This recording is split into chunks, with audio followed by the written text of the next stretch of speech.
So good morning, everyone, and welcome to another teachingamericanhistory.org Saturday webinar sponsored by the Ashbrook Center at Ashland University. TAH.org is the leading online resource for the documents-based study of American history, government, and civics for teachers, students, and citizens.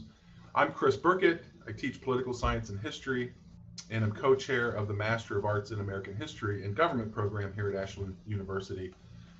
The theme of our webinars, Saturday webinars this year is Moments in Crisis. And if you're joining us for the first time, what we try to do is pull together some thoughtful, interesting scholars on these historical events that we're discussing, and have a thoughtful conversation for an hour or so.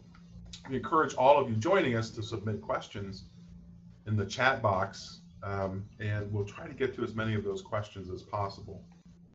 In the next week, you'll receive an email with a link by which you can request a certificate of participation, as well as a link to the archived audio and video from today's discussion. As always, we've recommended some documents from our extensive collection of original documents available at TAH.org. And we're discussing today the crisis of nullification, the Nullification Crisis. And I'm happy to introduce our guests today, our guest scholars, Eric Sands of Berry College and Jason Stevens of Ashland University. So good morning to you both. Very happy you could join us. Morning. I'll just mention in passing very quickly that both of these scholars teach regularly in our master's program as well. So again, thanks and good morning. So fun theme. Interesting theme. How do we start such a discussion? I'll start with a question that always comes up in my mind when I think about this nullification crisis, and either of you can jump in and either address it or talk about anything you want to talk about. But you've got, of course, the nullification crisis centered around South Carolina in 1832, and we know, of course, that in 1860, South Carolina leads the charge for secession. And in many ways, a lot of this is foreshadowed in the Webster-Hayne debates, I believe, in 1830 or 31. And of course, Senator Hayne is from South Carolina. So my question is always, why South Carolina? What's the deal? What's South Carolina's deal, as the kids used to say in the 1980s? What is it about South Carolina that always seems to put them at the center of these constitutional controversies involving nullification and secession? Either of you like to enlighten us on that point? Yeah, that's an excellent question. I think I also like to, in my American history classes, ask my students, what's the deal with South Carolina? It always seems to be South Carolina, whether or not you're talking about the endeavor to have the unanimous declaration of the 13 states. South Carolina, even in 1775, 1776, is dragging its heels a bit on that issue. You mentioned the nullification crisis in the late 1820s, early 1830s, followed by South Carolina being the first state to quote unquote leave the Union, so to speak, the first state to declare that they have seceded from the Union following Lincoln's election in 1860. Why South Carolina? I mean, it's a good question, and I don't have a perfect answer for it.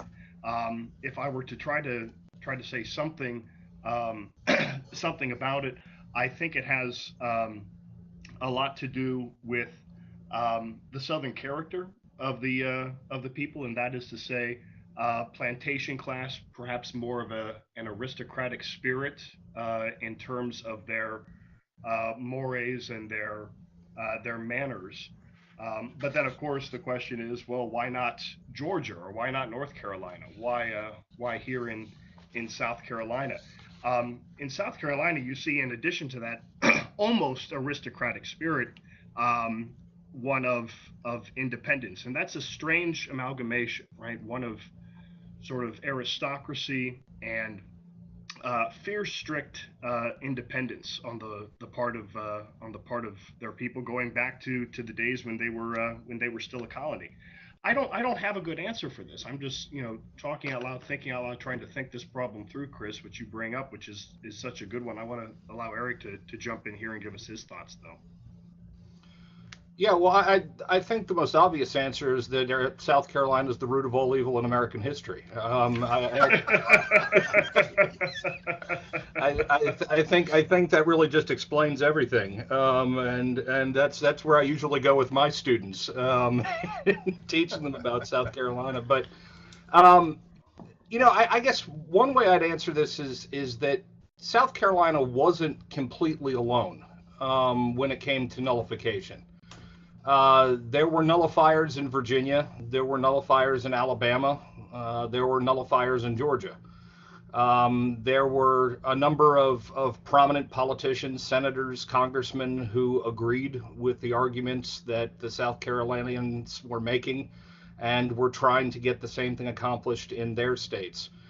What's different about South Carolina was really the amount of unity that you saw in the state. The upland planters that tended to have the smaller plantations with fewer slaves, and the lowland planters that tended to have the very large plantations with lots and lots of slaves.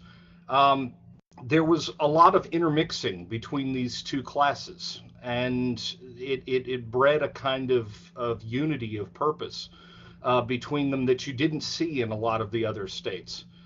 So where one group kind of got themselves inflamed or passionate about a particular issue, it tended to get the other groups whipped up in the same kind of frenzy. And that kind of unity across class lines wasn't as common in a lot of the other southern states.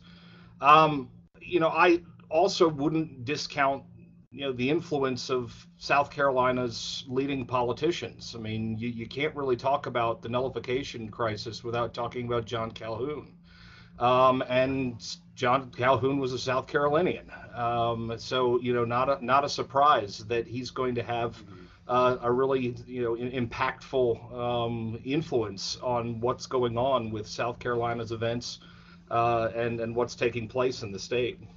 That's really, really good. And as you were talking there, Eric, a quote from Lincoln during the Civil War came to mind, where he's talking about the secessionists in the various southern states. And Lincoln, he makes the case that in all of the so-called seceded states, the majority, Lincoln always believed, were not in favor of secession. Right. Except perhaps in South Carolina. Except in South Carolina. Except in South Carolina, right. Yeah. Now that's a great point. I hadn't thought of the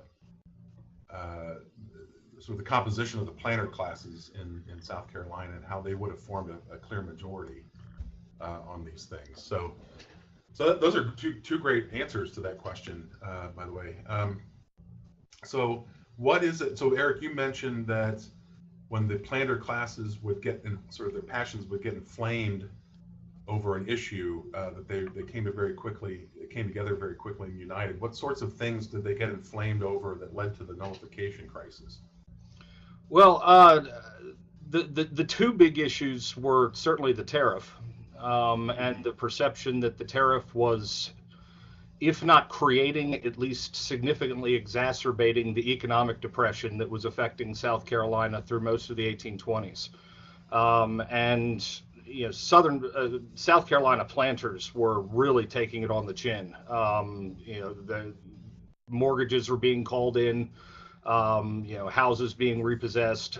There's, very, very significant loss of income and property that are taking place. And more and more, the tariff gets to be blamed for all of this taking place. But, in the background, I think there's also the concern about slavery, and there's a number of events taking place that have South Carolinians worried about slave uprisings. So the Denmark-Vesey conspiracy was South Carolina's version of Nat Turner.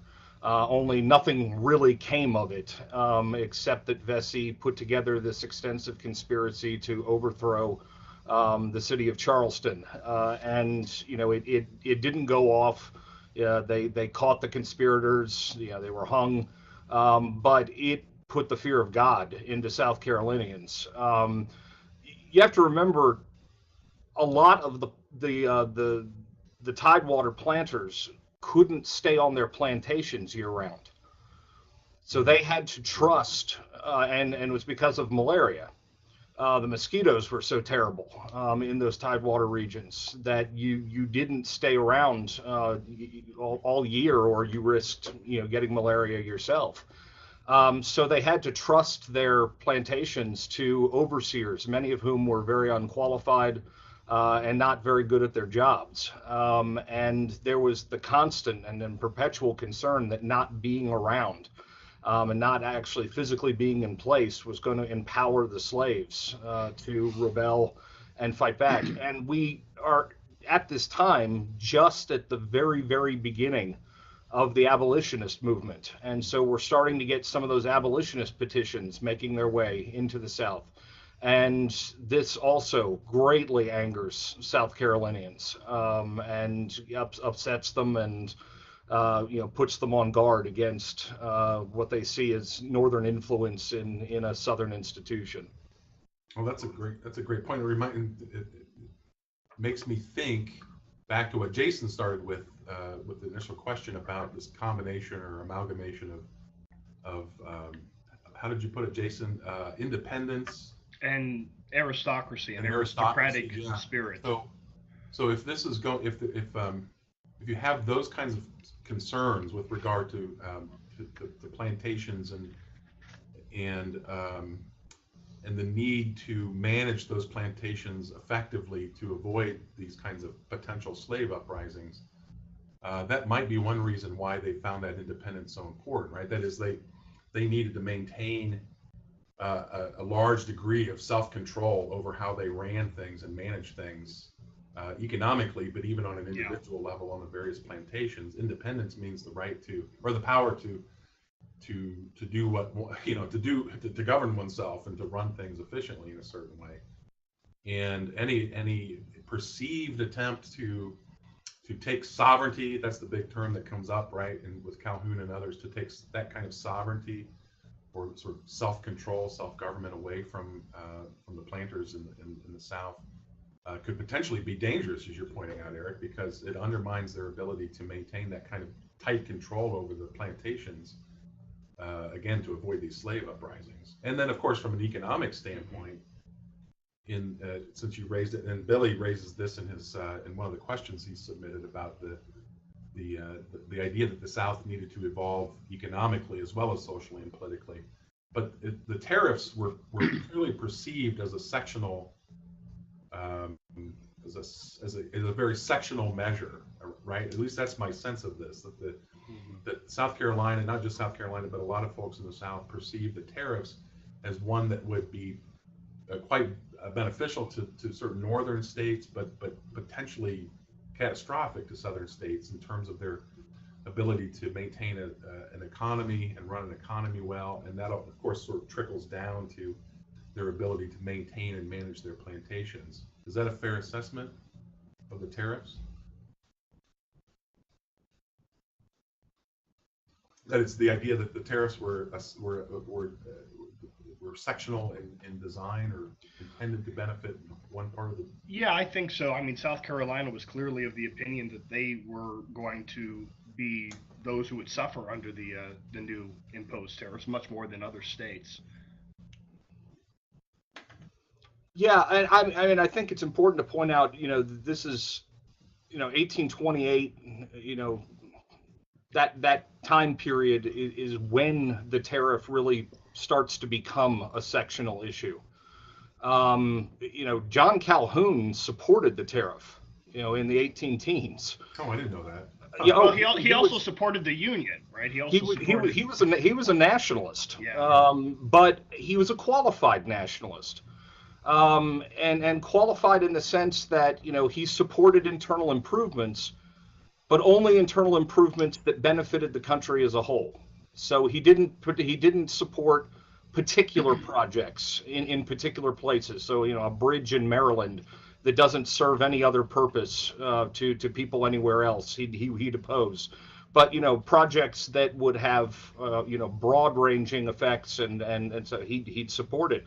He also supported tariffs and voted for a number of tariff increases. But his qualification on it was that he only supported tariffs that were genuine protectionist measures, that were not revenue generating measures. Right. And so if we were talking about using a tariff to raise revenue, he didn't support it.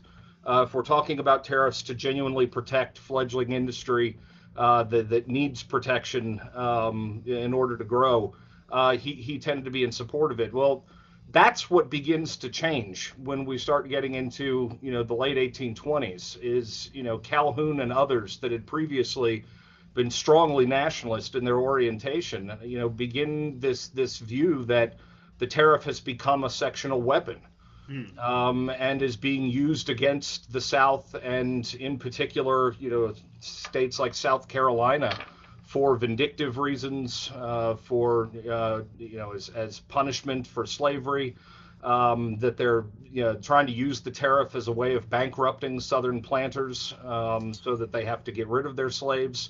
You know, this is the time that the American Colonization Society is asking for federal funding, so that they can get federal support for recolonization efforts, and they start to see a connection between all of these things. That's very interesting. By the way, I think, Eric, you partly or started to address, or in part address, the question from Clay. Clay asks, if tariffs increased prices of imported goods, why weren't all states upset by the tariff of 1832? Seems logical that all states would be equally impacted. I think what you were suggesting is that Calhoun and others came to believe that it did not impact all the states equally, that again, it was something about the southern economies that led the tariffs of 1828 and 1832 to impact them unequally. Is that a fair assessment? Yeah, that's a fair assessment, and you know, they of course chose what goods the tariffs would impact and what they wouldn't, and you know, cotton was one of the things that, you know, was impacted by this. They developed what was known as the 40 bale theory, which became just phenomenal propaganda in the South. And the 40 bale theory said that for every 100 bales of cotton that Southerners raised, the government was essentially seizing 40 bales and taking it away from them.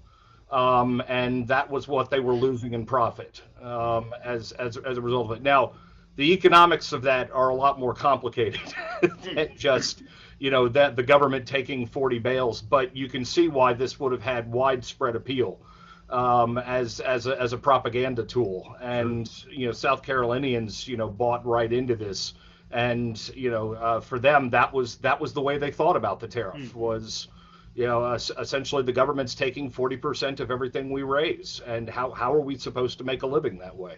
Wow, yeah, that's a great point. And it also seems to me that that the other effect of the tariff is that, well, look, I mean, if you think about the economies of the northern states and the southern states are producing the raw materials that are being used by manufacturers in the northern states. At least this is kind of the narrative that's woven in a lot of scholarship, and I'm asking both of you whether you think this is accurate or not. And the effect of the tariff is that you would think that northern manufacturers would be buying more of southern goods, but my understanding is that the effect was that northern manufacturers found themselves in a position to dictate the price of southern goods, and that there was some concern that the northern manufacturers would get the southern raw materials at a much cheaper price. Am I misunderstanding this? You talked about the complications of the economics, Eric, and I'll admit I'm not the best person when it comes to understanding economics. But what I guess I'm wondering is it is the unequal effect of the tariff a result of the fact that southern states are producing raw materials like cotton and other things, or is that not? Am I chasing a rabbit?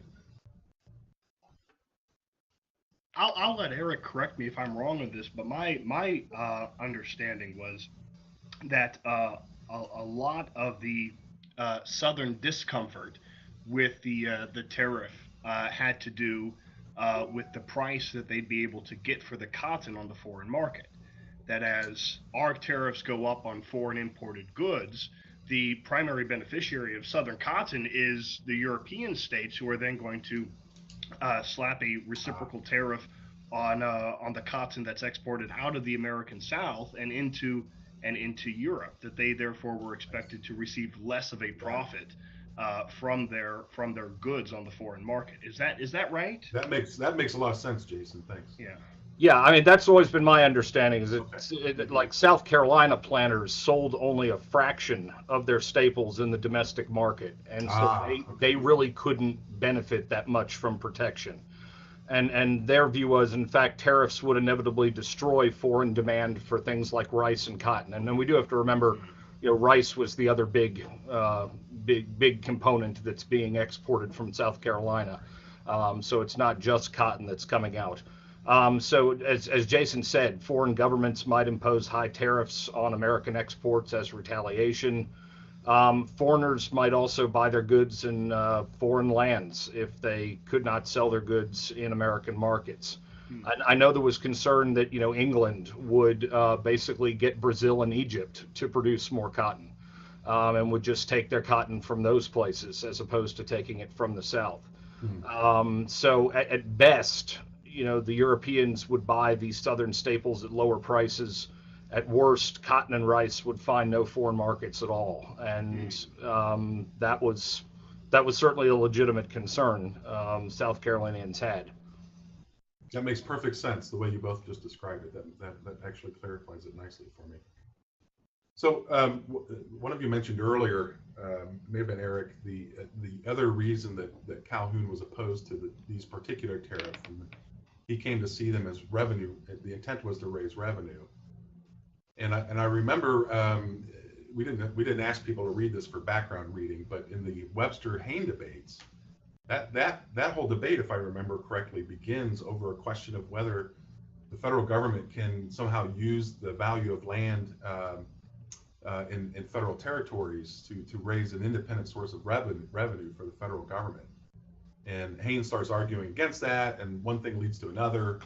Webster, it seems to me, sort of either intentionally or inadvertently insults the South, insults the honor of the South in his description of slave economies. But what is it about? Maybe you can speak to Calhoun's own objection to this. What is it? Why is he opposed to a tariff or any kind of federal measure that would raise revenue? Is it simply a constitutional question for him, or does he see something else going on here? I don't think it's so much a constitutional question as it is founded in Calhoun's understanding of the Union and the relationship among the states. Whether you're talking about the tariff or the public land bills, for Calhoun, he could be persuaded to join these efforts, as he had earlier in the 19th century, to join these efforts if he could be persuaded to believe that the entire nation, that all the states would equally benefit from such measures. But it comes down to where if the public land bills benefit northern industrial states over the southern plantation class, and the tariff as well, if that's what it's doing, and in fact that is exactly what's going on here, that it's the northern states who are going to be, and the northern industry that's going to be reaping the benefits of these measures to the detriment of the South. Calhoun rebels against that notion. I mean, it's sort of the same idea that comes across in one of his last speeches in the Senate. Another piece we didn't assign for today, but his speech on the Oregon Bill, right? The territories are the property of all the states, and to exclude slavery for them, or to allow the Northerners to get their way with the territories, to the exclusion of the Southern people, is a basic violation of Calhoun's understanding of the Union as a union of equal sovereign states. And we can say more about what that means in the rest of our seminar today, but I think that has a lot to do with it. Yeah. Oh, thanks, Jason. Yeah. I didn't know if you wanted to jump in on any of this, Eric, but I was going to get a couple of good questions to come in. So it looks like we're sort of shifting to some of the arguments for or against nullification. But before we get to, say, Calhoun's arguments in the Fort Hill address and Jackson's response, how did it come about that South Carolina issued the they were the one who issued the explicit ordinance? Of course, that was issued, I think, strictly on behalf of South Carolina. But I think it was it their state legislature? It was the state legislature of South Carolina that issued the ordinance, if I'm not mistaken, or was it a separate convention? I can't recall. Do either of you know? I think it was the legislature who did the ordinance. State legislature passed an ordinance. Okay. So they issued an ordinance, if I remember the ordinance correctly, and this is in 1832. I think they just mentioned recent tariffs. I'm not sure if they mentioned specific tariffs or not.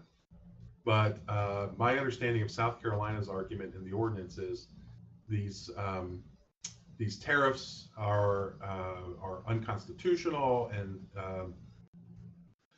if I remember correctly, they think they do allude to the idea that they are harmful to the interests of certain states, and that therefore they are to be considered null and void.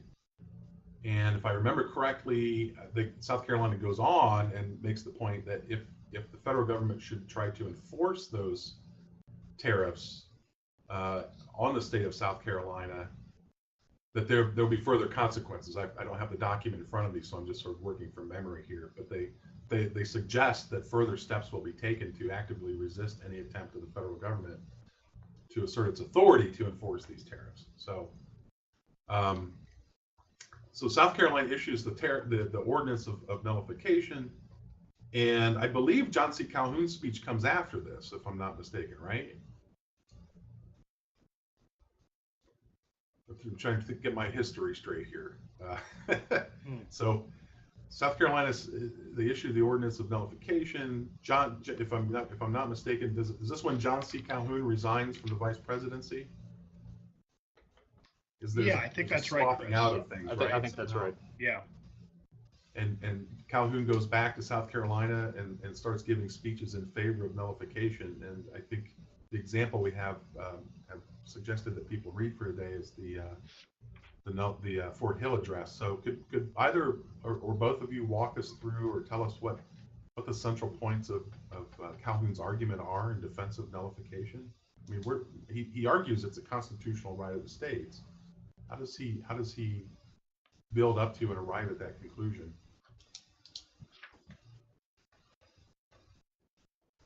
Yeah, I can take that. Actually, I think it would be helpful if maybe we spend a little time just with the document itself, because Please, yeah.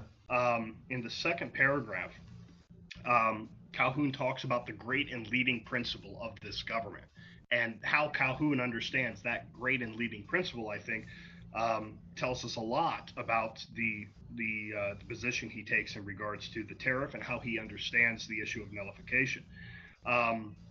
So this is the second paragraph in the Fort Hill address. The great and leading principle is that the general government emanated from the people of the several states, forming distinct political communities, and acting in their separate and sovereign capacity, and not from all the people forming one aggregate community. That the Constitution of the United States is, in fact, a compact to which each state is a party, and the character already described, and that the several states or parties have a right to judge of its infractions. I'll just stop there, because I think that goes back to the idea that you introduced us to at the beginning of the session, Chris, about sovereignty. And for Calhoun and the nullifiers, and then later the secessionists, the government of the United States and the Constitution of that government were formed by, he says, distinct political communities acting in their separate and sovereign capacity. So the Union is created by the states. The states are older than the Union. The states created the Union, and the states gave the Union, the national government that is, whatever powers it might possess under the Constitution. It wasn't the individuals, it wasn't the people who formed the Union, it was the people living within the several states. It's the people of the states who created their state governments, and by virtue of those state governments, formed the Union or the national government as contracting parties in this compact that is the U.S. Constitution. So the states are co-equal partners, co-sovereign partners in the creation of the national government. And this understanding is not without basis. For example, if you go back to the Articles of Confederation, Article 2, I think it is, of the Articles of Confederation states, each state retains its sovereignty, independence, and freedom. So Calhoun and Hayne and others always argued that the states never gave up their sovereignty. They have always been sovereign, and therefore, as sovereigns, as creators of the national government, they can unmake ordinances, statutes, or provisions or laws of that national government that they believe harm the rights of their people. And for Calhoun, that's what the nullifiers are doing. They are standing up to the abuses of the national government, who are seeking to impose their will on the people of the states. And for Calhoun, I think that is central. That central aspect of his political philosophy is how sort of every other idea emanates from that fact, how he understands the Union. It is the creation of the states, not all the people forming one aggregate political community. Yeah, I'm glad you brought up the Articles, because I was going to say that sounds like the same basis that the Articles of Confederation were founded on, right? The idea that the states are sovereign and independent, that they come together as parties and they contractually agree with each other to confederate, right? So it's almost as though Calhoun's using the language of confederation still. Yeah. But as the Articles say, they're confederating for certain purposes, right? For the purposes of sort of regulating intercourse, commerce among the states, for the responding to foreign threats, of security, right? National security, foreign defense, national defense, and for other perhaps beneficial things for the good of the whole Union, as you and Eric were saying earlier. Yeah, and you have a form of nullification, I think, that exists under the Articles of Confederation, right, where it takes all 13 states to amend the document. If one state says no, then the amendment doesn't pass. Yeah. Congress could pass certain revenue measures, tax law, can raise armies, but it's up to the individual states to comply. They have to, the states, that is, have to essentially give their permission in order to make any laws emanating from the National Congress under the Articles effective. Yeah. But of course, the problem is we're no longer living under the Articles of Confederation. That's one problem, at least for Calhoun's argument, I think. But Calhoun seems to think we are. I mean, yeah, he does, doesn't he? Unless I'm misreading Calhoun, he seems to think that the principle is the same. That is, the nature of the compact is essentially the same. Right. Well, I do think at some points Calhoun concedes, maybe not in the Fort Hill address, but of course it's published posthumously, I believe, his Disquisition on Government, which comes out later. Calhoun does admit that the compact is slightly different because in one sense the people are a party to the compact, but the states, as states, are also co-equal parties to the compact. They're co-equal with each other and to the people as a whole somehow, which means the states still have a certain degree of sovereignty and control, therefore, over acts of the federal government.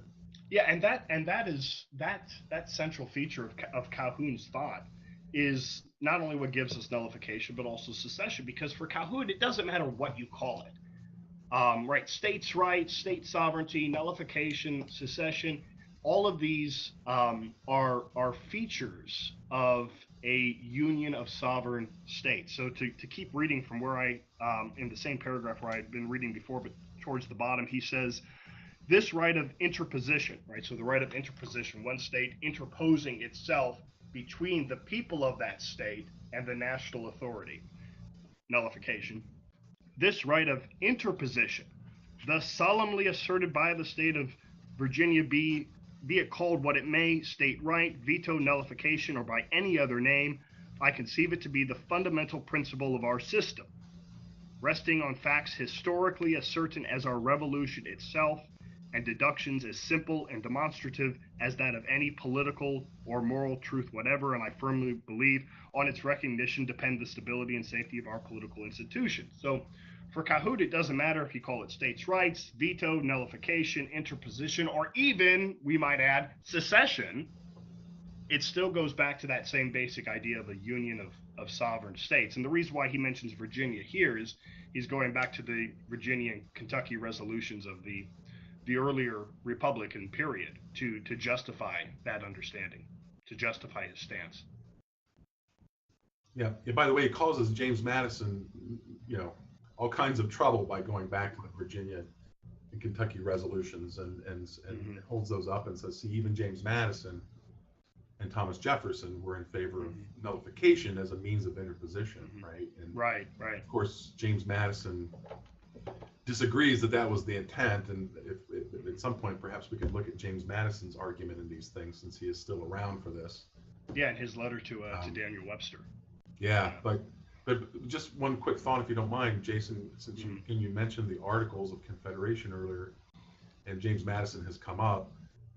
You're right. If you've read, I know you've read it. James Madison wrote the vices of the political system of the United States.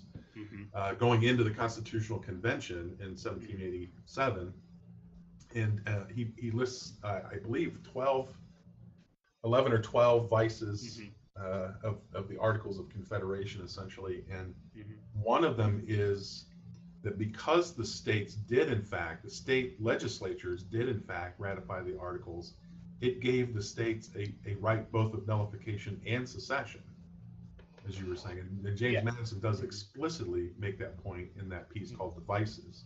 Yeah, and he identifies that as one of the vices of the Articles of Confederation, and why they need to be changed, why they need to be replaced by the U.S. Constitution. One of the problems with the government under the Articles is that it's a government of states and not of individuals.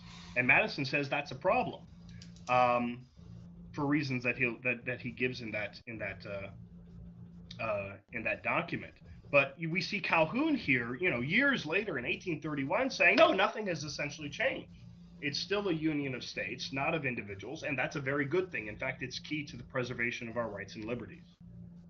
Yeah, and I mentioned the James Madison piece because Madison acknowledges that on these questions of nullification, and of course I'm bringing secession into it, but specifically on the question of nullification, the manner in which the compact is made and who the parties are to that compact does affect this question of whether a state has a right to nullify or not. Yeah. And so Calhoun seems to be at least consistent on that when he begins his defense of a state's right to nullify by looking at the nature of the compact and who are the parties to the compact. Yeah. Eric, what do you think? Are we reading Calhoun correctly, or?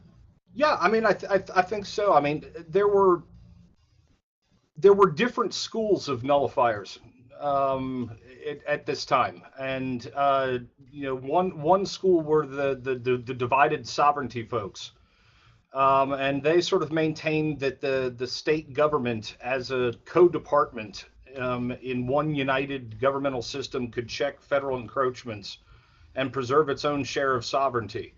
So it almost envisioned the state as being a co-department of government, and could intervene in the national political process. That wasn't the route that Calhoun took. He didn't think that was the stronger argument. He really focused more on the idea of the state convention, and he saw those state conventions as being the true originators of the constitutional system. We ratified through state conventions, and through the same type of argument, that is where constitution making authority comes from. Lawmaking authority is held by the national government, but constitution making authority is reserved to the states. And so if the states believe that something has occurred that is unconstitutional, they can form a state convention, they can vote, they can nullify that legislation, and they can void it out if necessary. And what's kind of interesting is the nullifiers, at least had on record the idea that they had already successfully done this once. And this was during the Seaman controversy. Yeah, that's a good point. We had these British ships coming into the Charleston ports, and they had black sailors. Well, Charleston didn't want the black sailors interacting with their slaves.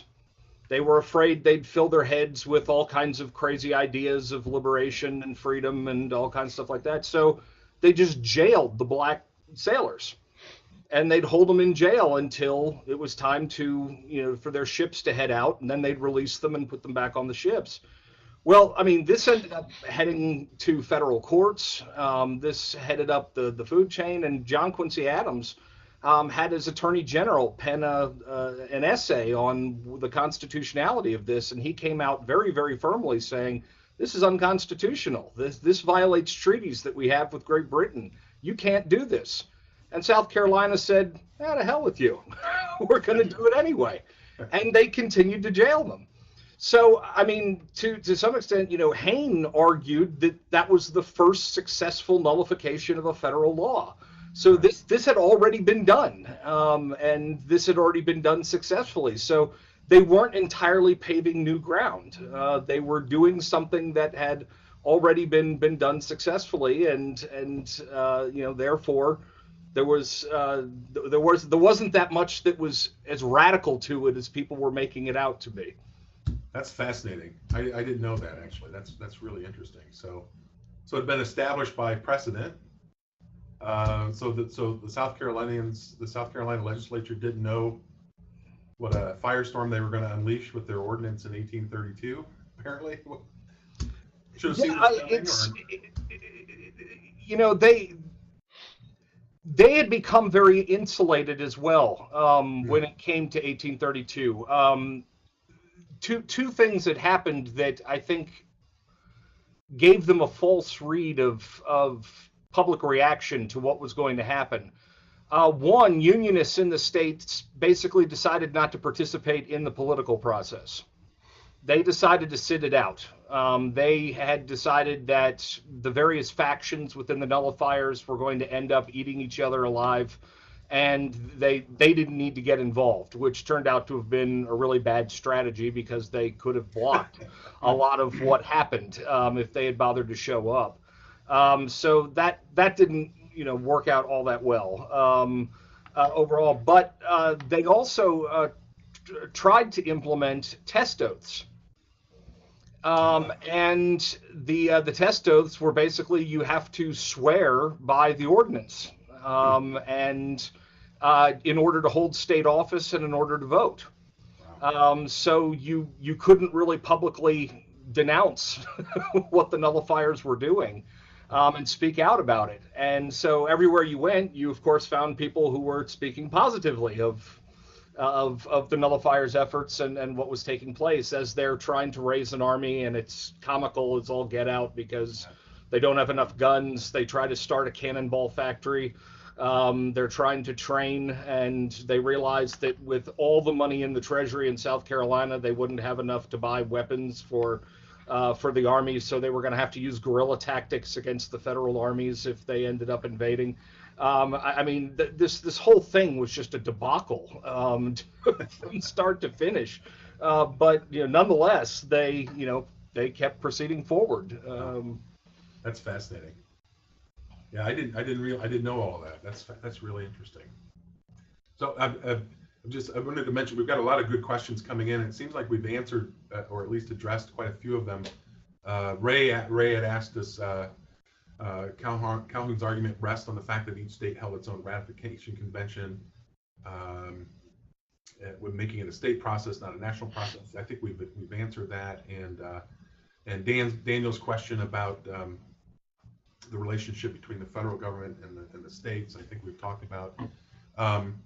A couple of questions having to do with Madison and perhaps even others' views from the founding era on these questions. So here's an interesting question from, gosh, who was this from? I'm so sorry. I'm trying to see who submitted this question. Was it Mary? Yeah, Mary Ann asked, does Calhoun's argument equate to the concerns by earlier anti-federalists and or Jefferson's Democratic Republicans? And I think she's wondering if how the development of the political parties also contributed to perhaps the view of South Carolina on nullification. So the more immediate question, though, is there any do we see arguments, justification, or perhaps bases for Calhoun's arguments in some of the concerns of anti-federalists and or Jefferson and the Democratic Republicans? And I would throw Madison in there as well, because we mentioned Madison and as the author of the Virginia resolutions. Yeah, that's a really good question. I'll just respond to the issue with the anti-federalists. I think that you see among the anti-federalist writings, the concerns that are coming to fruition here in the late 1820s, 1830s. But the important point that I think is that I want to try to draw out here is that the anti-federalists, during the debate over the ratification of the Constitution, are worried that when the Constitution passes, the states will lose this right of interposition. They say that's right. If the Constitution passes, the states lose this right of interposition. And yet we see Calhoun, many, many years later, arguing on the floor of the Senate that no, the states never gave up that right. Somehow it almost strikes me as a having your cake and eating it too sort of argument, that yeah, the Constitution passed, but still that doesn't essentially change the nature of the arrangement between the states and the federal government. So Calhoun, I don't think he ever says this, but it seems the outcome of his argument is that, well, you anti-federalists, your fears are misplaced because the new Constitution doesn't fundamentally transform the nature of the Union, doesn't fundamentally transform the nature of the states. But I think the anti-federalists make the much better argument here because, and this came out of a question you asked earlier, Chris, from one of our participants, right? Regarding the state legislatures and the various state ratifying conventions. The Constitution is ratified, and this was done, deliberately through the text of Article 7, not by the state legislatures, right? Because if you have the state legislatures, 9 of the 13 have to ratify. If it's the state legislatures doing that work, then there's some credence for Calhoun's interpretation, his understanding of the Union, that the states created the Union, that the states created the Constitution. But it's not the state legislatures that are responsible for the ratification of the Constitution, but it's the state ratifying conventions. It's not the legislatures, but the conventions that will be responsible for voting the Constitution up or down.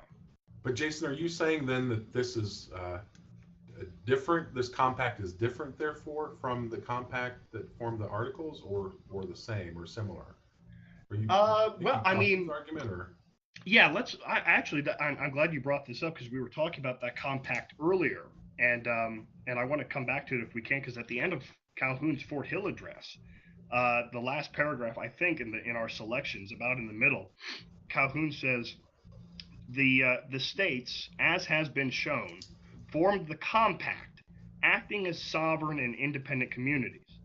The general government is but its creature, and though in reality a government with all the rights and authority which belong to any other government within the orbit of its powers, it is nevertheless a government emanating from a compact between sovereigns, and partaking in its nature and object of the character of a joint commission, appointed to superintend and administer the interests in which all are jointly concerned, but having beyond its proper sphere no more power than if it did not, exist. For Calhoun, at least, the move from the Articles to the Constitution does not fundamentally transform the nature of the Union, does not fundamentally transform the nature of the relationship among the states. It was the states that created the Articles of Confederation, and then it was the states that decided to ratify the new U.S. Constitution. Yeah, so the sovereign, where that sovereignty is located, who has it, who it belongs to, has not shifted at all, according to Calhoun. Yeah. It's always been with the states, or to use his language, it has always emanated from the people of the several states, forming distinct political communities and acting in their separate and sovereign capacity. So for Calhoun, whether the state legislatures ratify or state ratifying conventions in each state it doesn't matter. Relevant to him. Yeah. Because that does seem to be one of Madison's counter arguments. Mm-hmm. When he points out that the nullifiers are wrong and how they think about this. Madison says, no, that distinction is an important one. This is not done by the state legislatures acting in the capacity of representing sort of the political aspect of the state. This is done by a state ratifying convention that is representing the people of the state, and it's almost for the sole purpose of ratifying the Constitution. Yeah, and it's almost as though James Madison wants to say yes. And I'm also partly thinking of the Federalist paper where he lays out the Federalist 39, where he's addressing the question of whether or not this Constitution is national or federal, right? Yeah. And I think Madison says that the ratification process is one that is partly national and partly federal. It's federal in the sense that it is done by ratifying bodies on a state-by-state basis, but it's national in the sense that every state ratifying convention represents the people of the state, and you can almost from that say, well, the aggregate of the people are deciding here or voting through their state or through their representatives in that state ratifying convention. That argument doesn't seem to hold much water with Calhoun, apparently, right? No, not at all. I do think that's a questionable argument of Madison's. Mm-hmm. But see, if I remember Madison's argument again correctly, the other thing he suggests, especially in that letter to Webster, you kind of have to pull this out of it, is that okay, let's say that isn't a big deal to you, that, who does the ratifying. But what seems to matter, and Jason, you said for Calhoun, the nature of the Union doesn't change. But James Madison seems to suggest that it does change. Yeah. Okay, so even if it is the states that are ratifying in state ratifying conventions, what they're doing is ratifying a constitution that does in fact change the nature of the Union. In other words, it changes the relationship of the states as states to both the new national government that's being established, but to the Union as a whole. Yeah, and to each other as states. Yeah, absolutely. I completely agree with that. I think that's right. That seems to be Madison's stronger argument. In my opinion. But by the way, when Calhoun's making these speeches and he's invoking the Constitution or the Virginia and Kentucky resolutions and saying the great authors of these documents agree with me and support my position. Madison is in retirement, and he's been in retirement a long time by this point, right? He gets a flurry of letters and is really, really feels obliged to respond to those letters and in a way defend his view, or at least defend himself against what he considered a charge that he supports nullification and potentially even secession. So right. One thing he does mention is, by the way, he kind of I think he throws Jefferson under the bus a little bit here, right? So this kind of goes back to we're still kind of on that question of are there parallels with the views of Jefferson and others. But I think he throws Jefferson a little bit under the bus and says, yeah, regrettably, Jefferson, as the author of the Kentucky resolutions, used the term nullification. But Madison says, I don't think he meant by nullification what Calhoun means. And then Madison clarifies what he meant by interposition in the Virginia resolutions. And he makes the argument that it does not mean nullification by a state legislative body over a federal act or law. He suggests, I think, and feel free to correct me on this, either of you, please. My sense is that interposition means kind of the ability of a state to drag its feet in resisting or sort of, how do I put this? You can't come out and sort of veto a federal act. Yeah, it's But not you a can- blocking of the act, Yeah. right? It's not a blocking of the act and a declaration that it's unconstitutional, and we, the state, have made that judgment that it's unconstitutional, and then we, the state, are not going to enforce it because it's unconstitutional. And you, the national government, have violated this compact, so that absolves us of obedience to it. Jefferson, Madison, they don't go that far in fighting against the Alien and Sedition Acts of the Adams administration. Calhoun does go that far as to justify not only are the states constitutionally right, in refusing to enforce these measures with force, right? You try to make these measures effective, you'll meet with armed resistance. But Calhoun also says this paves the way for a state to leave the Union, if necessary, as a last resort. Yeah, my sense, I'm sorry for talking so much here, but my sense is that, trying to get into Madison's head a little bit here, in the Virginia resolutions regarding the Alien Sedition Acts, Madison says, we believe that act to be unconstitutional, those acts to be unconstitutional. It doesn't say we thereby nullify or veto them, but it's almost as though he's saying they've passed these acts, let them try to enforce them. Because I believe at that time you needed a lot of cooperation from the states to actually enforce federal acts. I mean, this is obviously in a time when we didn't have federal agents everywhere, doing everything. It actually did, to enforce a federal act, did require a great deal of cooperation on the part of states, state executives, and even state legislative bodies, and state courts especially. Yeah, but even for Madison, right, he's not declaring the Alien and Sedition Acts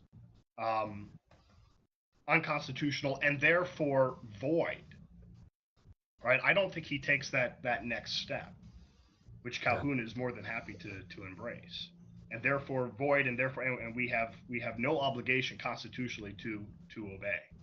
Again, that's sort of the Articles of Confederation, right? Okay, Congress can pass a tax measure, or Congress can pass a bill trying to raise and support an army, but then they're totally dependent upon the states to follow up, to basically grant their permission and collect the taxes or raise and equip the army. Again, I think Calhoun is in some ways still living under those Articles of Confederation, to where the states have that sort of power. Under the Articles, it was a very real power.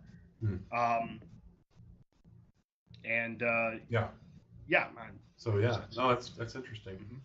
Yeah, it was also fortunate for Calhoun that the more radical version of the Kentucky resolutions was found among Jefferson's papers right about the exact time that he was doing the Fort Hill address and starting to come out positively in favor of nullification. Up until that point, it wasn't really clear what of the Kentucky resolutions Jefferson had authored, but they found among his papers the more radicalized version of it. Yeah. And Calhoun was overjoyed about this. He said, this is exactly what I needed to prove my case. Because I mean, in fairness, you are right. Madison, to me, has always been a lot more ambiguous in the Virginia resolutions. I mean, about what he means by interposition. But Madison, I'm not sure I entirely agree with him about Jefferson and the Kentucky resolutions. Jefferson, I think, actually seems a lot more straightforward than Madison's willing to admit. And Calhoun really latches onto this as proof that here's one of our founding fathers who felt the same way about nullification. That's a great point, Eric, because I think Calhoun does cite Jefferson's draft, right? Yeah. Various speeches and documents. Jefferson's draft of the Kentucky resolutions, which you're right is much more radical. But Madison argues Jefferson used the term nullification in his draft, but he didn't really mean it. And I'm kind of with you. I'm not sure I buy that either. But Well, I think that's why it's important for Calhoun to say, right, it doesn't matter what we call this thing, interposition, nullification, veto, That's a good point. secession, right? It all goes back to the same idea, state sovereignty, right? So he's able to embrace both Madison's interposition and Jefferson's nullification, and rebrand them with his own. Yeah, that's a great point. Yeah, very good. Well, as if Calhoun's not controversial enough, we've got several questions about Jackson. Jackson's, it's just part of what makes this such an interesting crisis, as we're calling it, is you've got these great personalities all coming together, in articulating this different views, whether it's Webster or Calhoun or then Jackson, right? So Jackson's response, right response or wrong response, or a combination of both. Thoughts? Right response. Right response? Right response. But maybe we should say, what is the response, right? Of course, he issues this proclamation.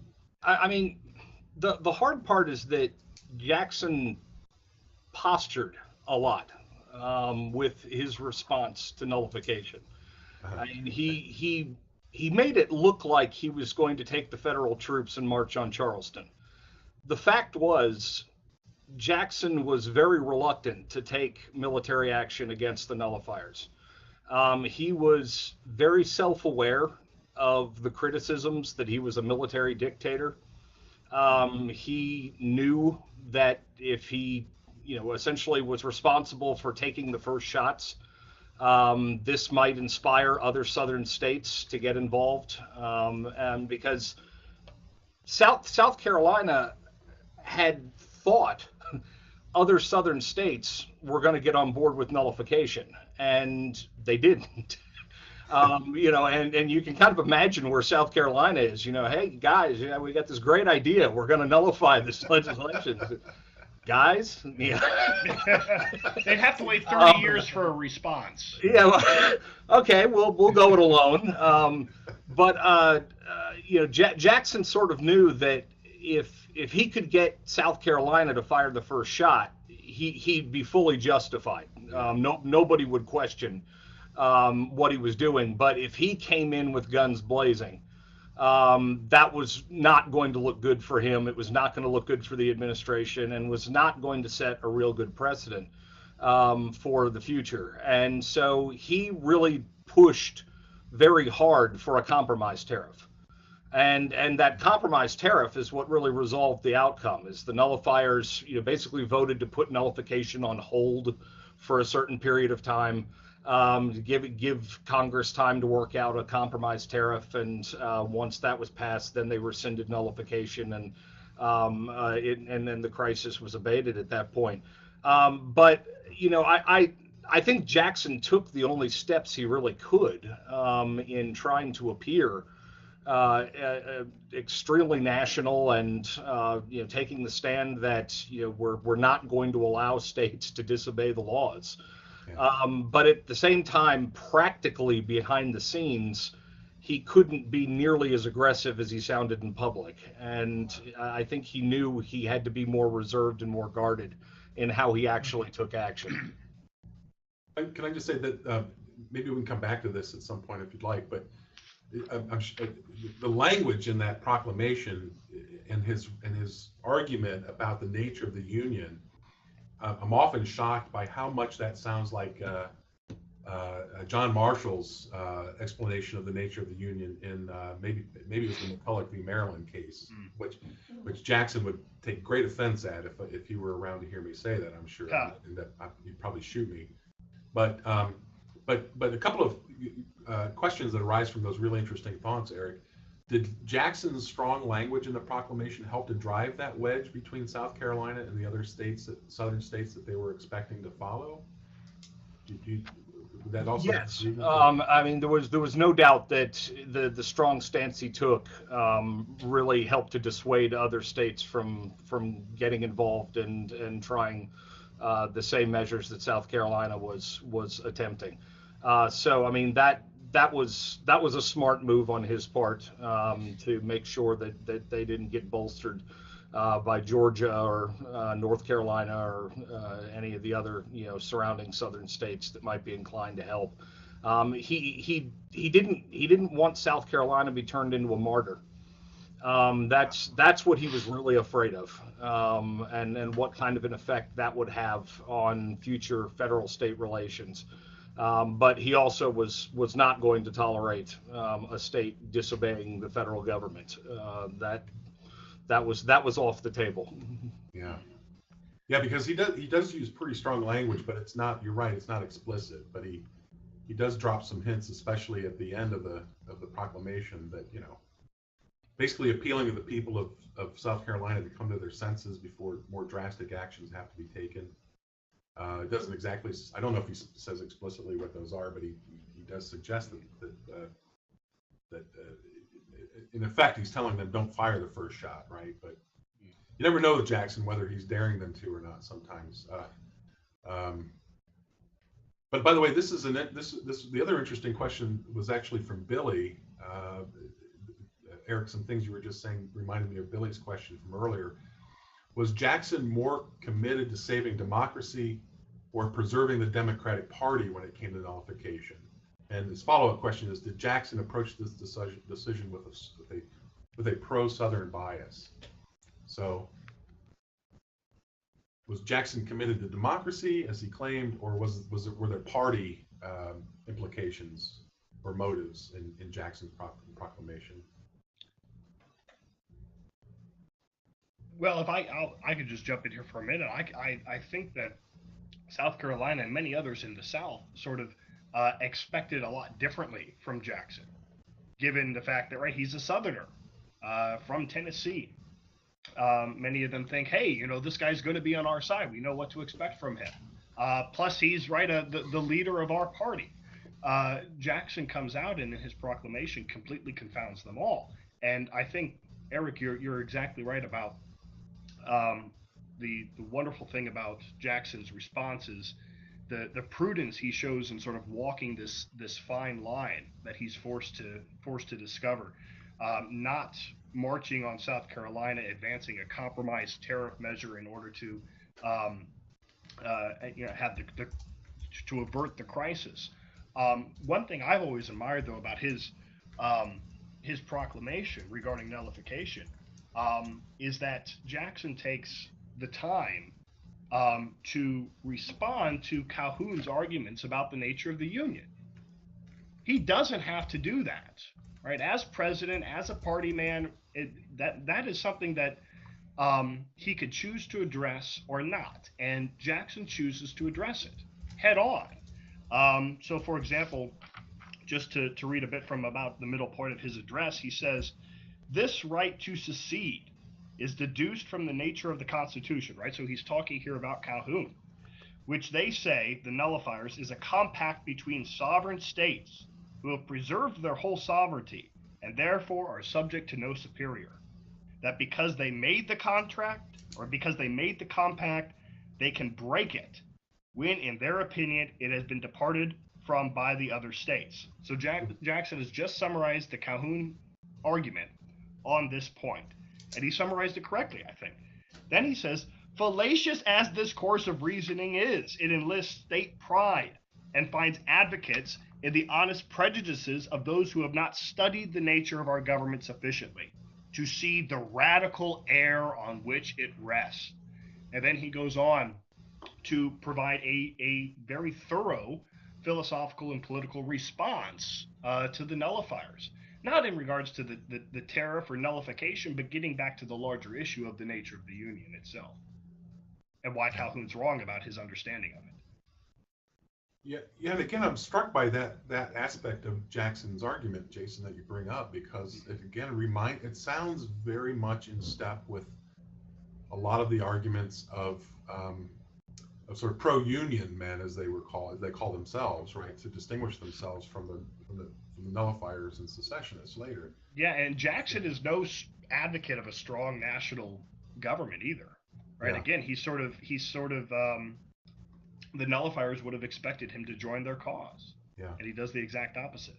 But he explicitly rejects that notion of the origins of the Constitution or the compact, That's right. that you were saying Calhoun espoused earlier, right? Yeah. So he lays out a very, and by the way, again, it just reminds me of, again, sorry for not recommending this as background reading, but if you go back and look at the Webster-Hayne debates, there's a lot of similarity between the argument that Jackson makes here with the way Webster talks about the origins and or the nature of the Union as it emerges from the ratification of the Constitution. Now, again, I'm not sure how much of that is really Jackson, or if this is, as I think, Eric, don't let me put words in your mouth, that there's some political posturing going on here. But this is, as Eric has suggested earlier as well, but this certainly would have been what would have been expected, I think, from Jackson as president in some regards, right? At least expected, perhaps not from a lot of people in the South, but from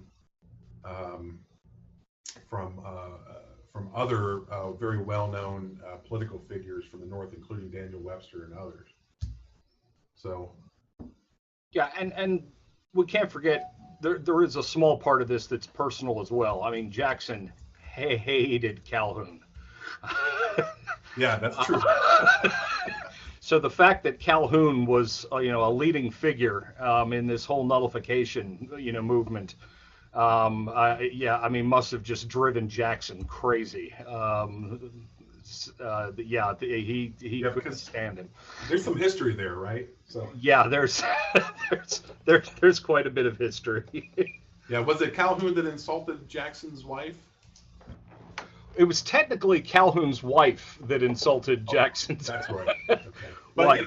But Calhoun got blamed for it. Yeah. And that statement, by the way, is it apocryphal, or is there evidence for this, that Jackson claimed after he signed the proclamation that if he has to march down to South Carolina, the first person he'll hang is John C. Calhoun? Do we know that? As far as I know, I think he did say that. He did say that. Yeah. Okay. All right. Good. That's very interesting. Eric, you mentioned earlier the compromise tariff, right? So we've just got a couple of minutes left here. How was this all resolved? What was the nature of the compromise tariff? Did South Carolina back down? Did they issue anything formally acknowledging that they were backing down? How did this all play out? Well, essentially, Jackson makes it known he wants a reduction in tariff rates and some sort of compromise tariff to resolve the conflict. Congress sets to work on it. At first, it goes horribly. All of the communication coming back to South Carolina is that there's no chance that a tariff is for tariff reduction. It's just not going to happen. Then there's some progress that ends up getting made, and we start approaching the date where nullification is to take effect. And the nullifiers get together and decide to extend the date. And basically, okay, we're going to postpone this. And I don't remember how long it was, 6 months, a year, or something like that. But they were going to postpone it for a period of time. And during that interim, Congress was able to finally work out a compromise where they brought down tariff rates on a number of goods that would placate the South, and were able to get it passed and through. And once that happened, the nullifiers repudiated nullification at that point, and the crisis was averted. And that's kind of the end of it for 30 years or so. But I'm sure we know there are other things going on in the meantime. But hey, we only have a minute or two left, but I actually wanted to mention a great question from Cody that was relevant to what we were talking about earlier in terms of what Jackson's real motives were in issuing this proclamation. Cody submitted this question: did Jackson provide an explanation for his inconsistency in enforcing federal law? And he mentions, of course, in the Nullification Crisis, he threatens military force to South Carolina when they threatened to ignore federal law. But he allowed the state of Georgia to ignore the Supreme Court's orders in Cherokee v. Georgia. And there are a number of other instances where Jackson seemed to turn a blind eye to enforcing federal orders and federal laws. And I mentioned this because it suggests something about Jackson. Yeah. Yeah, I don't know. I think it has something to do with, well, the most obvious, right? Does it align with his interest or not? But also, where is it emanating from, right? So if you talk about the Cherokee case or, right, the bank case, if those are orders coming out of the Supreme Court, I think Jackson is much less likely to go along and say they must be enforced under the Constitution, and it's my duty as president to see that it's done, than if uh, those measures are coming out of the Congress. That's a very good point, because we do. That's a great point, because we know Jackson has no love for the Supreme Court as it was composed in his time. So yeah, at this time, it's great because it's still essentially the Federalist stronghold, if I remember correctly, right? Yeah. Supreme Court's the place where all these relics from the Federalists have taken up residence and are still causing all kinds of trouble. But Yeah. from his perspective. So now this is fantastic, and I want to thank you both. We've come to the end of our time. I want to thank you both for some really, really insightful explanations of where all of these views are coming from, and a good explanation of the nature of the crisis from beginning to end. And I've enjoyed it very much and learned a lot, as always. So thank you both very much for your time and your thoughts this morning. Me too. Thank you both. Thank you. It's been a pleasure. And interestingly enough, our next Saturday webinar is on November 18th, and it's on the crisis of the assassination of Abraham Lincoln. And so between the nullification crisis and the Civil War and the assassination of Lincoln, a lot of other things developed. I suspect that perhaps we'll be able to discuss some of those developments, and we'll actually get some interesting scholars for our next Saturday webinar. We'll be joined by Eric Sands of Berry College and Jason Stevens of Ashland University.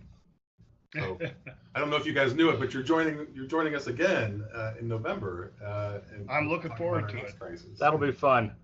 Yeah, it'll be great. So perhaps we can actually continue some of this and see how some of these emerging ideas with regard to secession affect, of course, the Civil War, and ultimately, talk about the assassination of Abraham Lincoln. So again, that webinar will be November 18th, Assassination of Abraham Lincoln.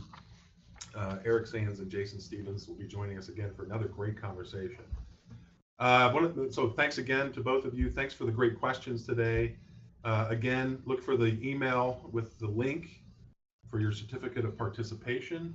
Feel free to share the link to the archived audio and video with friends and colleagues if you think of it. And as always, look forward to seeing you all again at our next webinar. So until then, wish you all the very best. Thanks again.